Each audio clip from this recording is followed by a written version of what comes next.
नमस्कार। Book audio में आप सबका स्वागत है। बुक ऑडियो में इस वक्त आप सुन रहे हैं प्रशांत कुमार मिश्रा द्वारा लिखित सृजन फिर से। इसमें अभी तक आप कई कहानियां सुन चुके हैं। अब अगली कहानी सुनिए मेरे यानी आपके अपने अजय सिंघल के साथ उसकी क्या गलती थी। अमन, नमन और रमन नाम के 3 दोस्त थे। उन तीनों की उम्र लगभग 12 वर्ष की रही होगी। वे तीनों एक ही मोहल्ले कमला नगर में रहते थे और शायद इसी कारण एक साथ विद्यालय पढ़ने जाया करते थे। पूरा दिन साथ उठते बैठते, एक साथ ही खेलते कूदते थे। उनका विद्यालय शहर से थोड़ी दूर पर स्थित था। एक दिन की बात है कि उस रास्ते से निकल रहे कुछ लोगों ने विद्यालय के पास पीछे वाले बागीचे से कुछ आवाजें सुनी। पहले तो उन लोगों ने उन्हें नजरअंदाज कर दिया, लेकिन जब उन्होंने ध्यान से सुना तो वे उस तरफ गए और उन्होंने वहां जाकर जो देखा वो शायद उनके लिए शब्दों में बयान कर पाना कठिन होगा। जब वे वहां गए तो उन्होंने देखा कि अमन और नमन अपने ही साथी रमन को पीट रहे थे। रमन खून से लथपथ था और मदद के लिए रो रहा था, चिल्ला रहा था। वे तीनों विद्यालय की यूनिफॉर्म पहने हुए थे।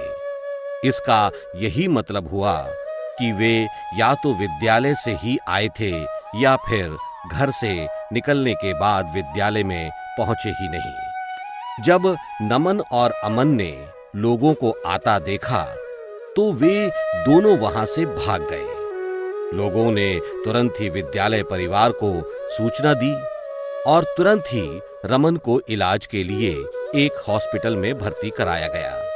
मगर अफसोस वो अपनी जिंदगी से संघर्ष नहीं कर पाया और उसे जिंदगी की इसी राह में दम तोड़ना पड़ा।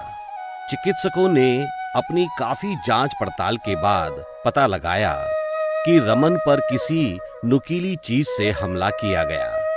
घटनास्थल पर पहुंचने के बाद इस हमले की पुष्टि हुई, जिसमें रमन के साथियों ने रमन पर प्रकार से हमला किया था।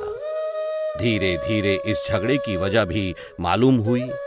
जिस कारण से इतना बड़ा हादसा हुआ वो बात ये थी कि रमन और अमन दोनों ही लड़की से दोस्ती करना चाहते थे और वे दोनों उसे अपनी संपत्ति समझकर उस पर अपना अधिकार जमा बैठे थे। वे तीनों कक्षा 7 में पढ़ते थे। कक्षा 7? Oh my God!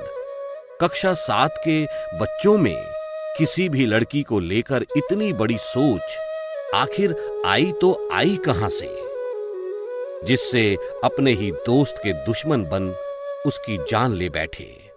किसी भी लड़की को लेकर उस पर इतना अधिकार और इतनी बड़ी भावना, वो भी केवल 12 वर्ष की उम्र के बच्चों में। अरे वाह, क्या संस्कार मिल रहे हैं हमारी आने वाली पीढ़ी को। क्या लड़कियां केवल उपभोग की वस्तु रह गई हैं या फिर किसी के बाप दादा की पुश्तैनी जागीर हैं? शायद यही होगा। इसी कारण वो जिसे पसंद आ जाएं बस उसी की हैं, और उसके बाद अगर किसी ने उन्हें आंख उठाकर देख भी लिया, अरे बाप रे, तब तो गजब हो जाएगा। रमन का हाल तो कम बुरा हुआ, अब तो शायद ऐसा करने वाले व्यक्ति का हाल उससे भी बुरा होगा। बेचारे रमन की मौत के बाद क्या हुआ होगा? अरे हुआ क्या होगा? वही हुआ होगा जो होना था, और ऐसी घटनाओं के बाद जो हमेशा से होता रहा है। इसके बाद उस बेचारी मासूम लड़की पर तरह तरह की टिप्पणियां की गईं, उसे भला बुरा कहा गया होगा। अक्सर कर यही होता है। उसका जीना भी मुश्किल हो गया होगा। इसमें उसकी कोई गलती नहीं है या नहीं, ये तो किसी को मालूम नहीं होगा, लेकिन फिर भी इसका दोष तो उस पर ही लगाया गया होगा। लेकिन ये भी तो संभव हो सकता है कि जिस लड़की के प्रति उन तीनों की इस तरह की भावना रही हो, जिससे कि वे एक दूसरे से इतनी नफरत करने लगे थे, इस बारे में उस बेचारी मासूम को कुछ पता भी ना हो। एक बात तो है, तरकीब अच्छी सोची है। अगर किसी से बदला लेना है तो उसके लिए हथियार बाहर से लाने की भी जरूरत नहीं पड़ती। एक पंथ दो काज हो गए। प्रकार पढ़ाई के काम भी आया और बदला लेने के भी उसका पूरा सहयोग रहा। कोई क्रिकेट के बल्ले से अपने साथी को मार देता है तो कोई ईंट से उसका सर फोड़ देता है। कोई पेंसिल की नोक से अपने साथी की आंखों की रोशनी ही छीन लेता है। तरह तरह के आइडिया हैं हमारे भारत के बच्चों के पास। अमेरिका में पढ़ने वाले बच्चों के बारे में कहा जाता था कि वहां पर जूनियर कक्षाओं के बच्चे भी अपने बस्ते में हथियार रख कर चलते हैं। लेकिन हमारे यहाँ भारत में बच्चों को हिंसा या बदला लेने के लिए बाहर से हथियार लाने की जरूरत ही नहीं पड़ती है। वे तो अपनी पढ़ाई के काम आने वाली वस्तुओं से ही औजार का काम करके काम चला लेते हैं, जैसे पेंसिल, प्रकार आदि। मासूम उम्र की इस दरिंदगी को परिभाषित किया जाना भी तो सरल नहीं है। वयस्क होने की उम्र तो 18 वर्ष है। इससे कम उम्र के बालक तो किशोर की श्रेणी में आते हैं।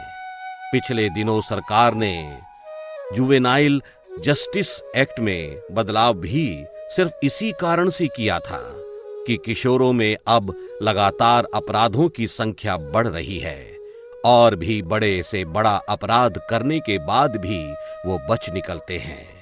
कई बार तो वे स्वयं अपराध करते हैं, लेकिन कभी कभी उनकी उम्र का फायदा उठाकर उनसे ये कार्य करवाया भी जाता है। अब तो ये एक्ट बन गया है कि अगर 16 से 18 वर्ष के किसी किशोर ने कोई अपराध किया है तो उसे भी वही सजा मिलेगी जो बड़ों को मिलती है। बहुत से देशों में कानून अपराधी की उम्र ना देखकर अपराध की गंभीरता को देखता है। ऐसे कानून की भारत को भी जरूरत है। इस तरह के कानून भारत में भी लागू होने चाहिए। हमें इस तरह के बढ़ते अपराधों के प्रति चिंता अवश्य प्रकट करनी चाहिए। इसके लिए सख्त कदम भी उठाने हैं, अन्यथा की स्थिति में किशोर अपराधियों की संख्या लगातार बढ़ती ही जाएगी। स्कूल और उनके आसपास इस प्रकार की बढ़ती हुई घटनाएं बाकी बचे हुए बच्चों की जिंदगी को भी खतरे में डाल सकती है।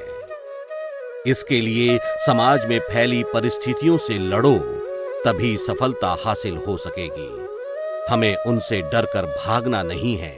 पीठ दिखाने वालों को सदैव बुरी नजर से देखा जाता है, ये बात तो सभी जानते हैं। फिर भी अधिकतर लोग अपनी स्थितियों परिस्थितियों से भागते रहते हैं।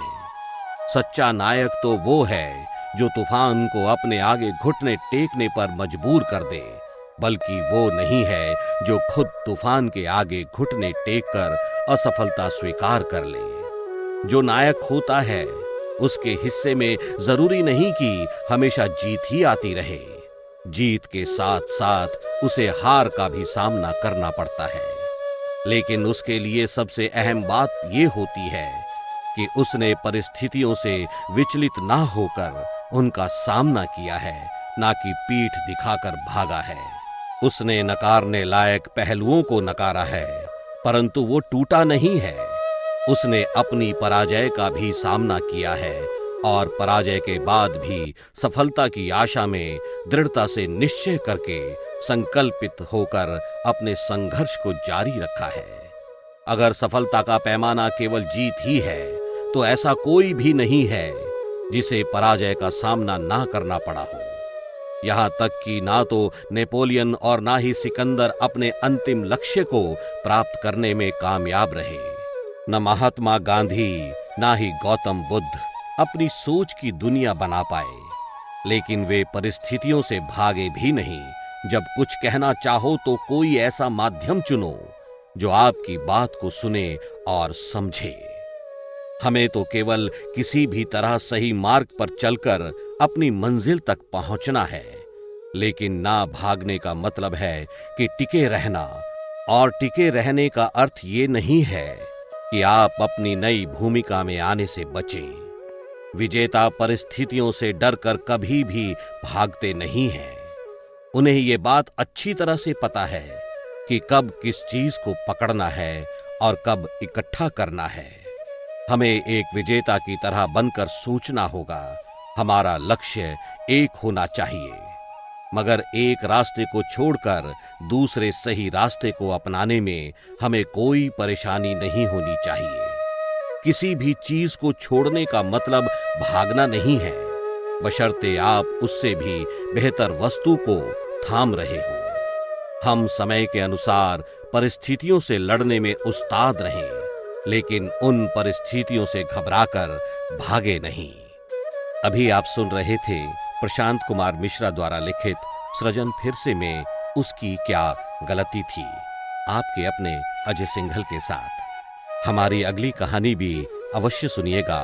एक खुशनुमा आवाज की दस्तक मेरे यानी आपके अपने अजय सिंघल के साथ, सिर्फ और सिर्फ बुक ऑडियो पर। धन्यवाद।